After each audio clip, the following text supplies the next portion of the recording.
點樣用滑輪嚟鍛煉你嘅大圓肌同埋肌下肌？歡迎點讚佢訂閱啊！好，今集咧就係講點樣用滑輪機器嚟練你嘅大圓肌同埋肌下肌，同埋點解要練咧？呢兩種肌肉其實好少聽過，點解要練咧？一陣會詳細講清楚啦。好，仲有另外一件事，頭先講過用機器啊，滑輪啊嘛，咁你呢啲習慣啦，係做 gym 又好，習慣用啞鈴，可唔可以用啞鈴代替咧？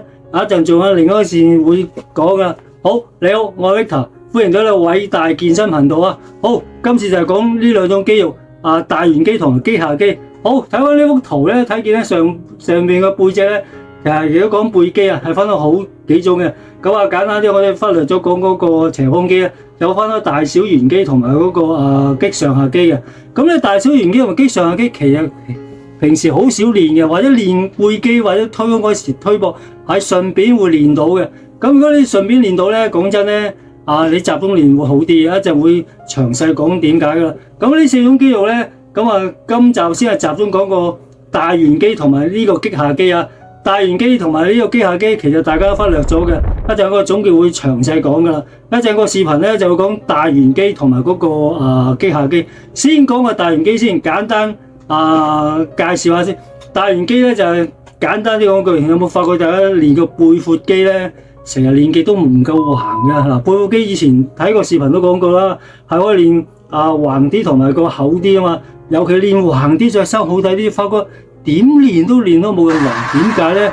因為呢幅圖又好清楚講得清楚，就係話嗰個大圓肌同埋嗰個肌同埋嗰個背闊肌兩個黐埋一齊，互相競爭嘅。通常你要做一個引體上升，好似睇呢個視頻都講過個引體上升咧，係會做到呢樣嘢嘅。但係你做呢樣嘢咧，牽涉到一陣嘅動作有一個叫手臂內旋同埋外旋，一陣總結會講得好清楚噶啦。咁簡單啲先講嗰個概念先，就係話一陣講個大圓肌咧係嗰個手臂膊頭內旋出嚟嘅，而做出嚟我要單獨去練嘅。一陣嗰個大圓肌會講得清楚，然後之後再講個肌下肌嘅中段會再介紹啦。好，開片。好，而家嚟邊講練呢個大圓肌，一陣會講肌下肌。先講呢個大圓肌先，大圓肌喺邊度咧？就係呢個部分啦。睇幅圖就知道呢個部分，大概就係你個背脊絲腳骨下邊呢一忽嘅叫大圓肌啊。咁大圓肌咩用咧？喺個練做得長埋總之一度做嗰時，而家簡單啲講先。當你練背闊肌嗰時候，你會個背脊橫啲好睇啲。你發覺練到冇咁橫，因為你冇練到大圓肌。如果練到大圓肌，會橫啲好睇啲。同埋咧，有時做引體上升或者啲蛙船啲動作咧。如果理論上最好啦，之前咧做呢個大圓肌嘅熱身，你可以咧會大力啲，同埋會扯住會抽筋嘅 OK。又係用呢個條波去訓練嘅嘛。咁以前嘅標準咧，大圓肌係冇標準嘅，所以就會玩輕啲，次數多啲。舉個例咧，就會玩2.5公斤，次數玩16下以上嘅 OK。做一次俾大家睇先。最好就攞呢種工具嘅操練咧，好似歐連嘅特別好嘅。下邊呢個冇底嘅 ，OK，咁穿住喺度，呢度用呢個滑輪機咧，喺踩正條腰嘅正中間，做一時叉腰 ，OK， 拉住喺度，叉腰啊，跟住做時咧，最要批揸，好，呼氣快，吸氣慢，嗱，呢個真係會批過，呼氣快，吸氣慢，好，呼氣快，吸氣慢，翻嚟呢度回翻去，呼氣快，吸氣慢，次數多啲，盡量做個次數多啲。雖然輕，但係試到可以做16至16下，16至20下。好，呼氣快翻落，翻嚟呢度打翻開，呢度打翻開，翻嚟盡量做到。如果可以做到100%最好，因為可以嗰個批踭，將個踭批出嚟。好，將個踭批出嚟，將個踭批出嚟。好，盡量做16至18下。次數多啲 OK， 做完之後咧，你覺得呢個大圓肌會扯住，咁咪勁啱晒啦，咁會勁啲。呢個咧就係舉個例，一組呢個咧2.5公斤就16下，咁樣再玩或者可以做到20下啦，跟住再玩譬如話5公斤咧，就玩16下或者15下，然後再玩呢個嘅7點咧就玩8至10下，如此類推。記住最緊要就係個次數玩多啲，唔好話輕啲。呢個嘅肌肉刺嗰個肌肉係你要輕，唔係玩重。重你係做唔好嘅，所以佢係冇基準。OK， 咁而家呢個咧就好清楚點做啦。一陣咧就會再做呢個嘅擊下機啊。OK， 好睇到啦，頭先練嗰個大圓機睇到清楚啦，係一個手臂內旋嘅。手臂內旋呢個動作就可以孤立練到呢個大圓機。你個大圓機練得大啲咧，黐埋嗰個背闊肌會覺得橫啲，好睇啲嘅。總結嗰時咧就會覺得會更加詳細嘅。當然啦，睇到呢度咧，最緊要大家俾個讚我，同埋最緊要訂閱嗱，呢個好關鍵噶。好啊，睇完呢個大圓機之下咧，就會到呢個嘅擊下機啊。呢個擊下機其實都幾少人練嘅。點解練擊下機咧 ？OK 啦，咁就會先睇下點練先。有個總結講得呢兩個肌肉嘅好詳細噶啦。好，擊下機開片。好，而家就係講第二部分啦。第二部分之前咧講咗個大圓機，而家就講擊下機。其實呢個擊下機同埋大圓機我哋比較少練啲嘅。好，已經講咗個大圓機，再講擊下機先。擊下機喺邊一部分咧？睇翻好清楚。呢個咧係一個睇圖就知道啦，係大個機甲骨倒轉三角形嘅嗰個部分嘅三分之二面積。即係舉個例啦，會後邊呢個機甲骨倒轉三角形嘅三分之二嘅部分。就係嗰個擊下機，而呢個擊下機比較少練啲嘅，因為少練得嚟咧，你其實應該係舉個例做推胸啊，或者好似睇呢個視頻嘅推胸啊，或者嘅側平舉啊，呢種嘅側平舉啊，或者推胸咧，係牽涉到肩胛骨後邊喐噶，所以咧再睇翻呢幅圖咧，如果用呢啲嘅 bench 比較闊啲好啲，如果啲窄身嘅 bench 咧，令到你瞓咗落會飄噶，一飄嗰時咧會擠壓到肩胛骨，擋住呢個嘅膊頭，所以咧就會整親整傷。就因為呢個嘅擊下機，你冇熱身做，需要做呢個熱身。呢個嘅擊下機同埋啲大圓機一樣，係睇翻呢幅圖咧係冇標準嘅，所以係冇標準又係好嘛。次數玩多啲，過嚟玩5公玩20下，咁第二組過嚟玩5公斤就玩16下，跟住就玩譬如7.5玩80手，如之類啦。最緊要次數多，你發覺好重好輕咧就好練。之前嗰個大圓機可以練到佢扯住嘅，有感覺。而呢個嘅擊下機，你亦都會感覺到嘅。所以咧，盡量做呢個嘅動作，一樣用翻呢個箍連滑輪又係喺個高度條腰嗰度，一定係叉住，同埋又係用呢個嘅特殊工序嘅勾形。C 勾形呢個病 OK， 又當然啦，又用你嗰時呼氣法唔會嘛。擊下機再講一次啊，就因為你冇做呢個熱身嘅擊下機，而令到你嗰個推胸，又或者呢個側平舉嗰時會練膊頭嘅三個肌鬆縮而整親整損，所以做咗熱身。OK， 再一次俾大家睇下，又攞住呢個病 OK， 打人做嗰時咧。就盡量打開135度，135度。我又係叉腰，我唔會快唔推慢，好快推慢。睇見咧，佢大概張開135度，唔需要180度。好，快推慢。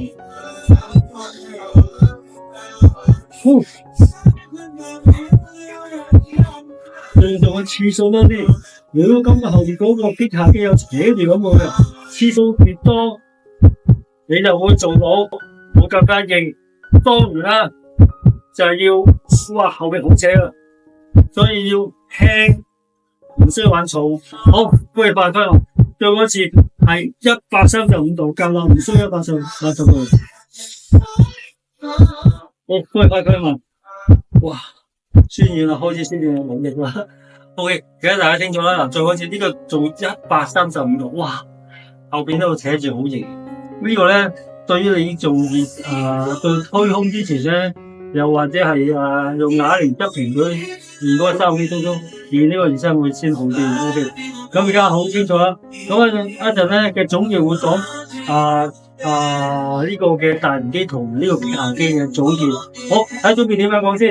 又翻嚟啦，睇到頭先點樣用個滑輪咧鍛你嗰個大圓機同埋嗰個擊下機啦。好啦，呢兩個肌肉咧，首先講一個係內旋，一個外旋。無論點都好，佢又要注意3點。呢兩種嘅鍛煉方法咧，即係滑輪呢，要注意3點。第一點咧就要玩次數多，唔係要求你玩即係重量好高而玩次數少，玩次數多。最少20下，做到20下以上嘅，呢個就最關鍵。做到20、25、30咁做啦。好，第二個關鍵點咧就係會玩輕嘅，玩2.5公斤得噶啦，唔好諗住話玩重啲啊，因為呢所受嘅大圓機同埋機械機係受唔住呢個刺激噶，所以只係唔好玩咁重。再講一次。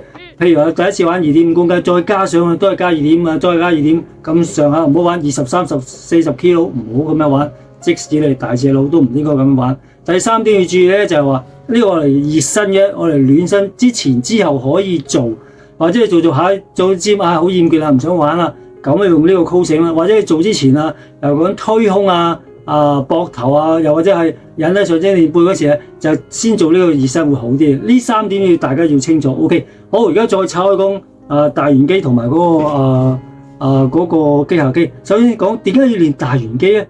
大家都睇過以前個視頻啦，點樣練個背闊肌個橫啦，係咪先？或者 T 巴又或者用任何方法引體上升都好，你係做呢個動作上去噶嘛，係咪？你係想練個背脊橫啲，但係點練都冇咁好，因為你睇呢個結構圖啦，個大圓機同埋嗰個背闊肌黐埋一條線㗎，最好能夠孤立練呢個大圓機。如果呢個孤立練個大圓機，練個背脊會橫啲，會好睇啲嘅。所以孤立練咧，你以前睇過引體上升係夾埋大圓機同埋背闊肌練，你就唔好覺，即呢兩肌肉互相競爭，反而背闊肌會大啲，所以你單獨要分開練。而呢個單啲練咧，用呢個滑輪咧會好啲嘅。呢個練法點好法咧？睇下自己啦。上次自己練咧，同我肥 partner 同肥 partner 我練之後咧，佢幫我影啦，你睇見啦。我上次練出嚟嘅效果唔錯，就係練完背闊肌之後再練嗰個大圓機，就係呢個效果唔錯，即係少少爆粗出唔到街㗎。OK， 咁大家睇到呢個好關鍵，所以咧以後練嗰個背脊橫啲，背闊肌最好練埋呢個大圓機。好，先講呢個大圓嗰個結構性機構個訓練動作，最關鍵咧就係做嗰時咧係要手踭要批出去。嗱呢個咧就屬於內旋啦，膊頭內旋。嗱，即係強調講一下，你做呢個引體上升嗰時咧，以前嗰個教過你引體上升嗰個徒手係要將兩個手向入邊夾，向入邊嘅挺胸上去啦。睇住呢個動作，向入邊夾，就係呢個大圓機呢個內旋動作要批出去，手踭要內旋，呢個好關鍵。OK， 大家打清楚啦。OK， 跳過啦，跟住就講呢個嘅擊下機啦。睇翻呢個圖，你清楚機下機嘅地方邊度？其實以前嘅短視頻都講過噶啦，以前短視頻大圓機又好，機下機都講過。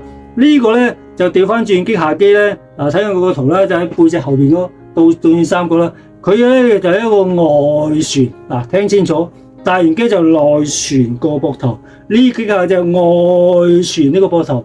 呢個點解做得好清楚？大家而家舉個例玩啞鈴咧，有冇發覺推胸咧？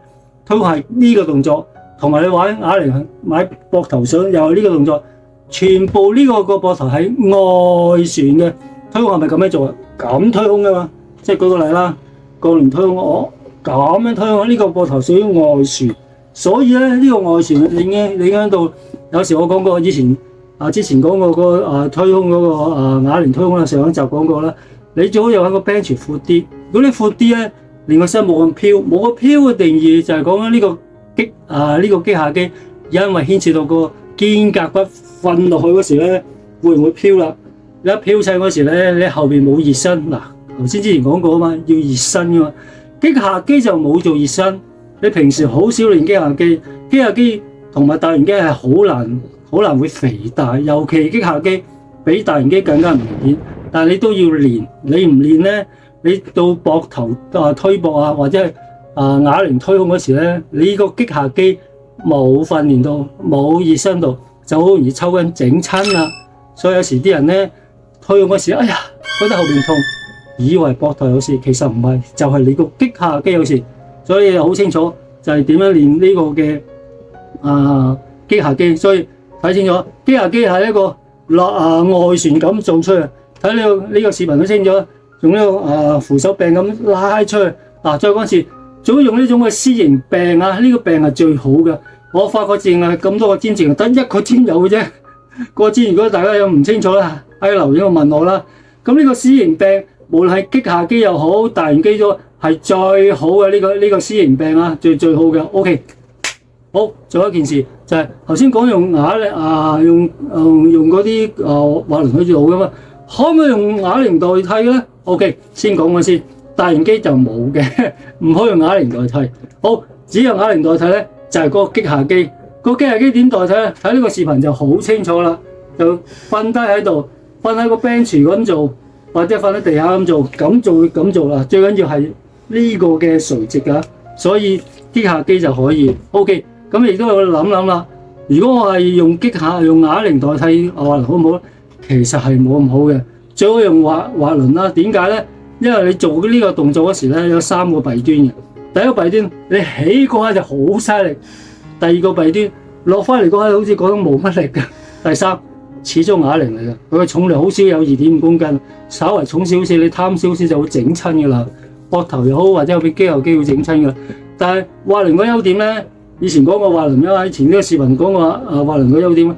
滑輪有3個優點：第一，由頭到尾個力都一致；第二，你玩嗰個滑輪咧，可以玩2.5公斤，所以你唔會有事，好輕啦。第三，頭先講唔會有事，就唔會整親啦。OK， 咁而家大家清楚，由呢個嘅外旋同埋呢個內旋走出嚟，而牽涉到個背脊嗰個大型機同埋你後邊倒轉3輪嘅機械肩胛嗰個機械機係幾咁重要啦，大家要清楚啦。OK， 咁下個禮拜咧，下一集咧就會講三頭肌啦。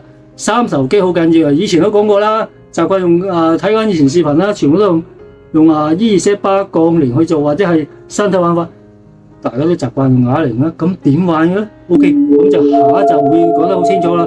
OK， 最緊要大家俾個讚我啦，同埋最緊要訂閱。OK， 咁就下一集見啦。OK，拜。